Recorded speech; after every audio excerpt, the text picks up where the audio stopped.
What if Rimuru was the first true dragon? Female Rimuru, Part 6. This is a female Rimuru story where Rimuru was born as a true dragon. In this timeline, she is the oldest and strongest of all the true dragons and the older sister of Veldanava.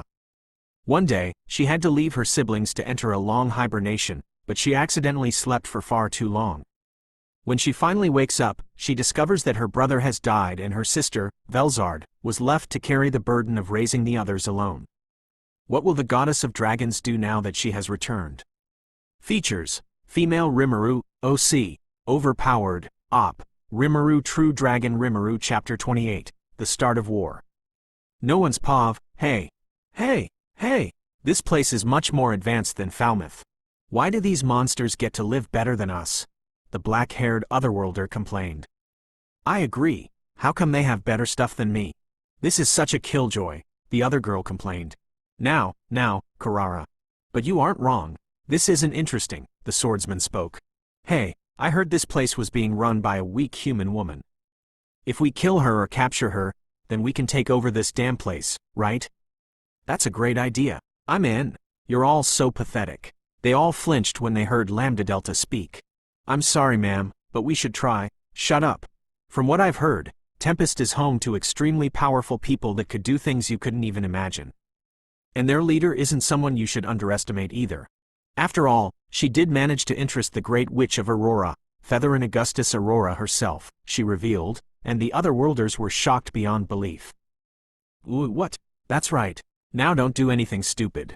I was told that the leader was extremely dangerous and that even I shouldn't get too ahead of myself. She glared at them. They all gulped in fear. Lambda Delta then turned away from them. Lucky for you, she isn't here at the moment. She'll return once she hears of the attack, and when that happens, I'll confront her. Until then, I'll be here. Do whatever you want, I don't care what. Just don't do something dumb, she warned them. Meanwhile in Delsgade, Nuscalia had taken over the body of one of the 4 Dark Kings of Delsgade, Eldmed Ditigen. He smirked as he thought he'd finally gotten a real plan, and this time, he would succeed in destroying the Demon King. That's what he thought, at least. But it seems that God had other plans. Rejoice, mortals, to be within the same room as me, the heavenly father of all gods, Nuscalia. He spoke with pride while all of the demons within the class looked at him. Anos, for one, was staring at him without the least bit of interest. I hope you don't have any problems with me being here, Demon King Anos Voldegode. He smirked. Do whatever you want. It wouldn't matter anyway, Anos replied. He then started teaching them about the other gods. In the mythical age, all life was nearly dead. The world was in disarray. It was over 2,000 years ago. The 2 creator gods of this world were both gone. One dead, and the other missing. 2 destroyers rampaged at that time. The ones responsible for all this destruction were the god of destruction, Abernu, and the destroyer, Demon Lord Veldonava. The tyrannical Demon King challenged Abernu to a battle in order to stop his madness and defeated him. He took his power of destruction and then turned him into what you all now know as the castle of the Demon King, Delsgade. Everyone was surprised at that. His magic was then turned into his weapon, a sword called Veldanava. The Law Destroyer. On the other side of the world, the daughter of God, Veldonava, laid waste to the lands after the humans killed her father, mother, and pet dragon. She was consumed by bloodlust and rage. That's when the Red Primordial Rogue, now known as the Lord of Darkness, Guy Crimson, stepped in. Their battle lasted 7 days and 7 nights, and Guy Crimson was starting to falter. In order to put an end to the meaningless destruction they were causing, the Great Spirit Queen Ramirez decided to interfere. They all gained shocked expressions upon hearing of the Spirit Queen's involvement. Ramirez didn't fight. She didn't need to. Without even lifting a finger, she calmed the raging Demon Lord and ended their battle. However, she was exposed to Milam's dragon and Demon Lord Haki, which ended up corrupting her soul. Due to this corruption, she was forced to take up a weak, lesser form and hide within the dwelling of spirits, where she spent most of her days guiding heroes. But as you have all heard from the voice of the world, Ramirez has regained the power she lost and has truly returned. It's only a matter of time until she returns to the Forest of Spirits. Anos smirked when he saw the slight discomfort on the teacher's face when he mentioned Ramirez. Now then, you will all bow before me, the Heavenly Father Nuscalia. As your God and teacher, You will do as I say, he announced. Gods? Isn't that just some fairy tale? Stop bluffing. They were all cut short when a golden energy wrapped around their necks and they all lost the ability to breathe.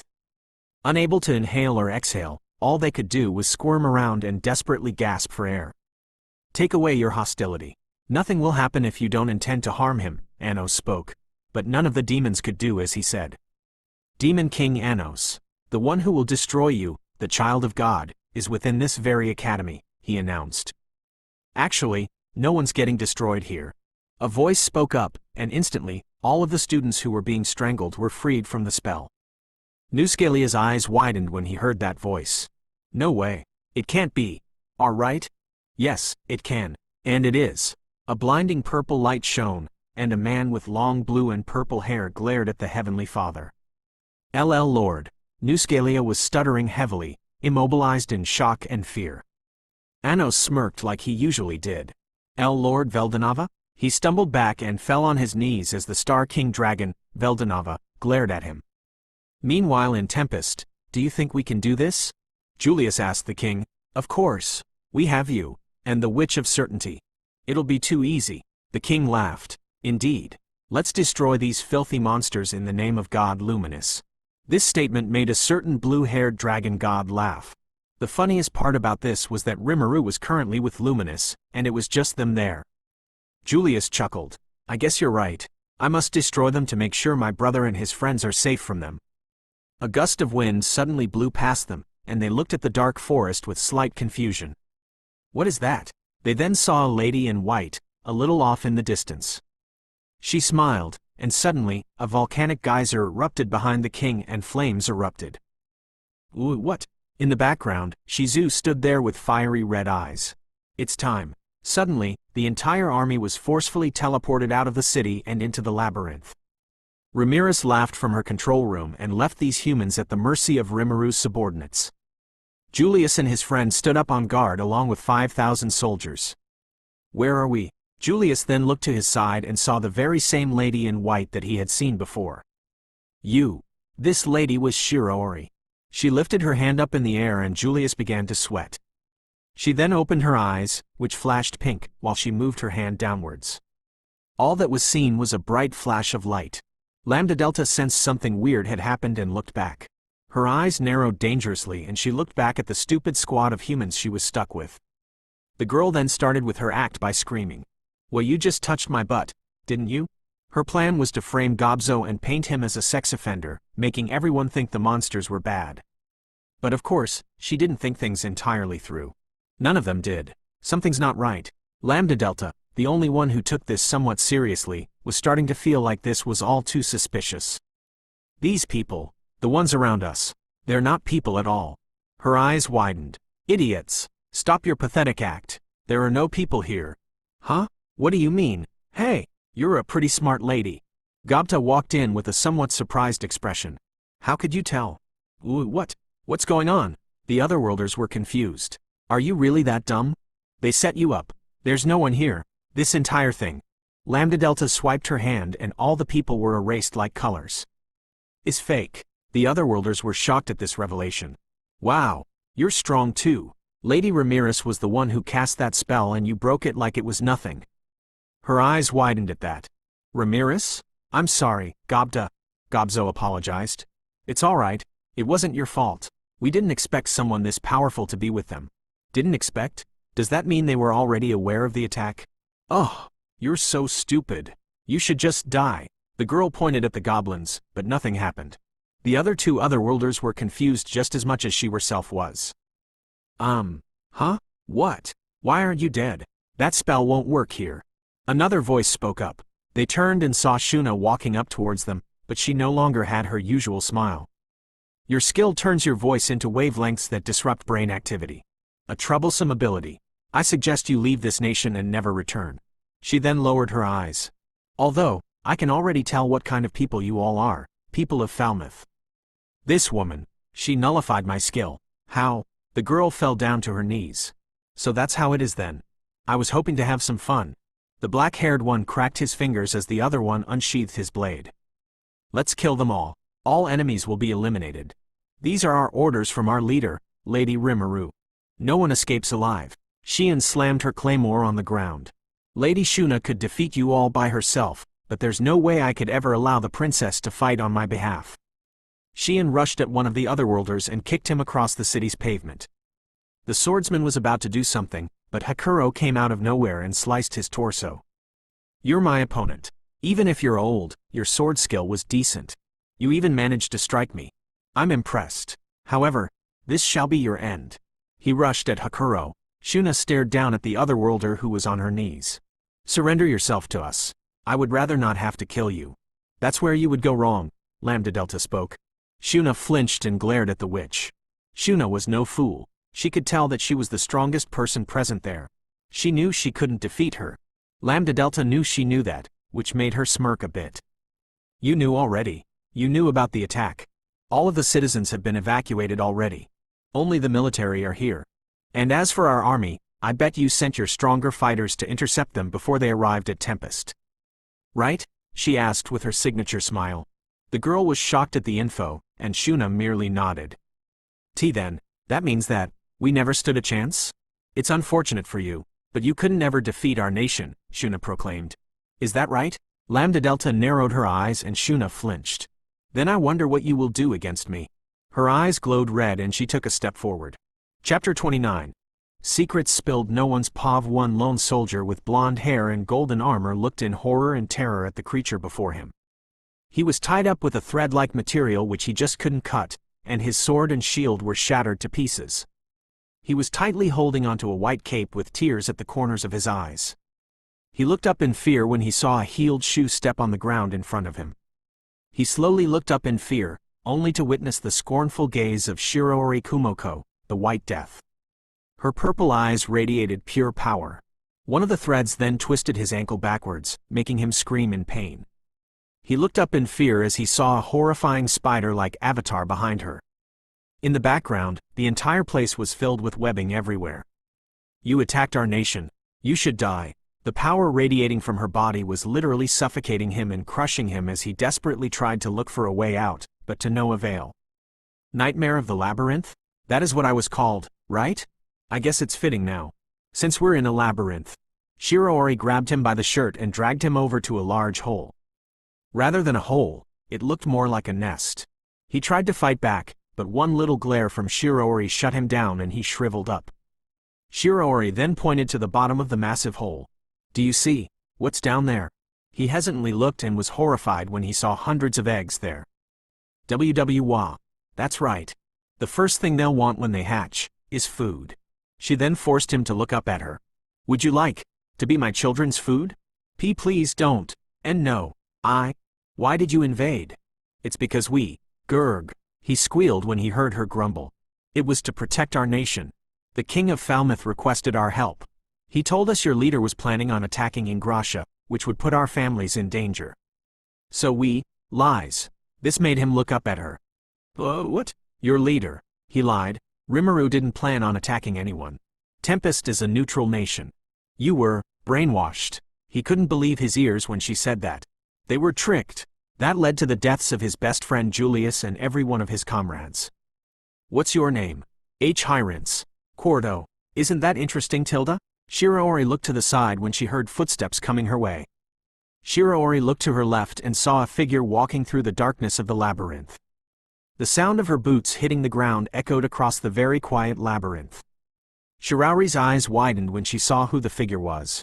It was a feminine figure with short black hair, not even up to her shoulders, with a curled-up white streak in it. She had 2 bangs on either side of her head and one in the center, below the white streak. She had shining violet eyes which looked like Kumoko's, and she had a similar magicule signature. She wore extremely revealing black leather clothing which only covered her chest and hips. She had a golden chain attached to a piece of gold on her neck and around 8 tendril-like appendages which looked like a cape. So this is where you've been hiding. I finally found you, Blanca. Shiroori stared at her with widened eyes when she saw her former friend again. Well, at least I found you again. Come on, let's go back. She extended her hand to Shiro, who looked away slightly. What's the matter? Did something happen to you? This was the progenitor of the Pterodactyls. The origin Pterodactyl, the oldest divine beast, Demon Lord Ariel, She was the first Terratect. All Terratects were her offspring, descendants. I know you're the silent type, but please tell me what happened. I was worried sick. Sophia and Wrath were in anguish when you disappeared. She walked over to Shiro and grabbed the palm of her hand. Please tell me what happened. Shiroori looked at her and her eyes, which were normally closed, opened and gave off an aura of sympathy.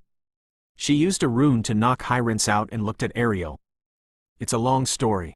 Meanwhile in Delsgade, what is this about destroying Anos? What exactly were you planning, Nuscalia? Veldanava glared at him, making him crouch down before him and tremble in fear. I'm disappointed in you.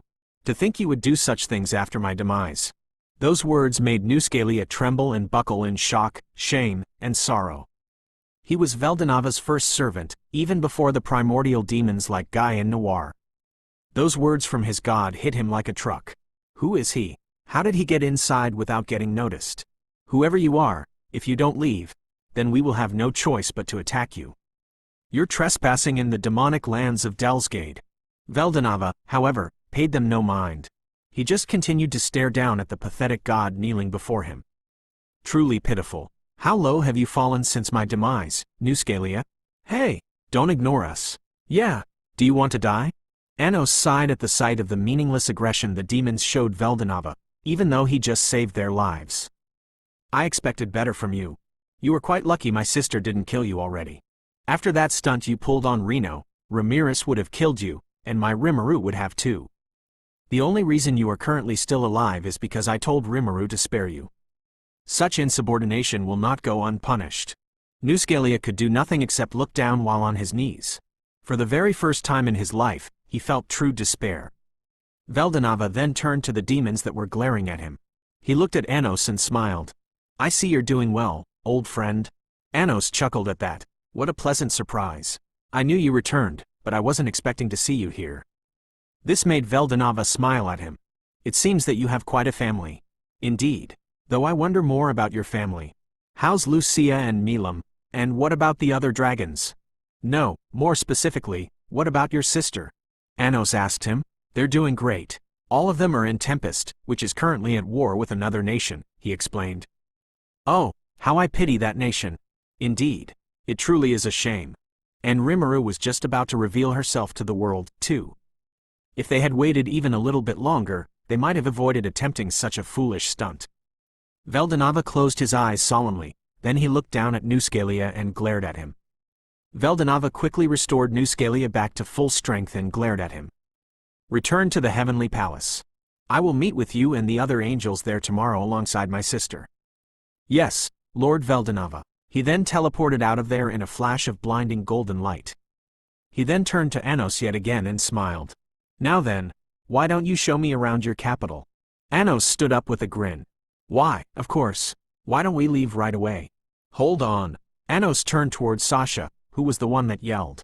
Who is he? Why do you two act like that? Also, did he just make a god bow? You never introduced me to your family, Anos? Veldanava asked him. I did. It's just that they haven't yet recognized you. He then turned to them and motioned his hand towards Veldanava. This is Veldanava Tempest, one of the two ancient true dragons that created this world. Known by the name of the Creator, he is the father of Demon Lord Milam Nava and the founder and creator of heaven. The weaker of the two supreme ancients. What? Meanwhile in Gistarv Yuki, along with Kigali, a tall blonde elf, were on their way to meet with Clayman. However, Kigali looked up as she noticed a little shine in the sky. Hey, Yuki?